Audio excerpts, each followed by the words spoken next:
ఇప్పటికిప్పుడు తెలంగాణ రాష్ట్రంలో గనక ఎన్నికలు వస్తే 70 నుండి 75 సీట్లతోటి కేసీఆర్ ముఖ్యమంత్రి అవుతాడట. 70 నుండి 75 సీట్లతోటి కేసీఆర్ ముఖ్యమంత్రి అయ్యే అవకాశం ఉన్నది. ఎందుకు రేవంత్ రెడ్డి పైన ఇంత వ్యతిరేకత వచ్చింది? ఇప్పుడు సునీల్ కనుగోలు రేవంత్ రెడ్డి సొంత ప్రభుత్వానికి పనిచేసే వ్యక్తి. కాంగ్రెస్ ఢిల్లీ హైకమాండ్ రేవంత్ రెడ్డి ప్రభుత్వం పైన సర్వే చేపిస్తే ఎందుకు ఇంత వ్యతిరేకత?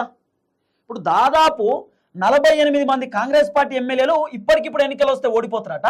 కేవలం 28 మంది మాత్రమే గెలుస్తారట. ఇంత వ్యతిరేకత దేనికి? రీజన్ ఏంది? What's the reason? పెద్ద రీజన్ ఉన్నది. ఏంది చెప్పనా? ఫస్ట్ హైడ్రా. రేవంత్ రెడ్డి హైడ్రా తీసుకొచ్చి పేదవాళ్ళ ఇల్లు మొత్తం నీలమట్టం చేసిండు. హైడ్రా ఒక పెద్ద రీజన్. రేవంత్ రెడ్డికి పెద్ద మచ్చ రావడానికి కారణం హైడ్రా. అది కూడా హైదరాబాద్కి సంబంధించి. జూబ్లీ హిల్స్లో మళ్ళీ నవీన్ యాదవ్ గెలిచే పరిస్థితి లేదు.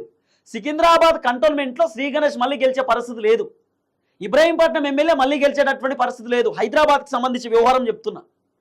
హైడ్రా ఒకటి చాలా పెద్ద దెబ్బ.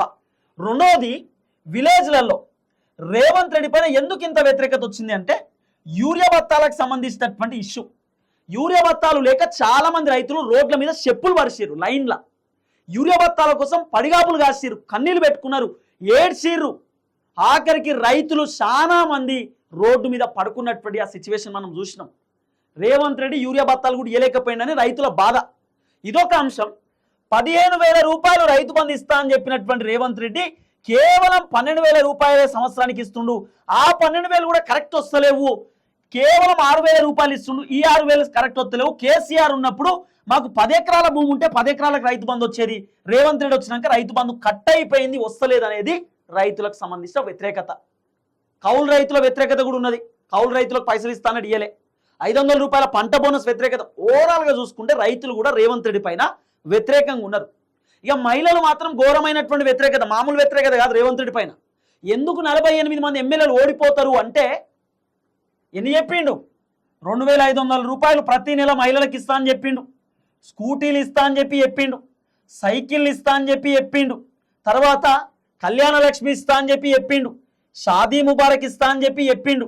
తర్వాత 0 వడ్డీ రుణాలు ఇస్తా అని చెప్పిండు. మహిళలను కోటీశ్వర్లను చేస్తా అని చెప్పిండు. ఇంకేమన్నాడు? బస్సులు ఇస్తా అన్నాడు, పెట్రోల్ బంకులు ఇస్తా అన్నాడు.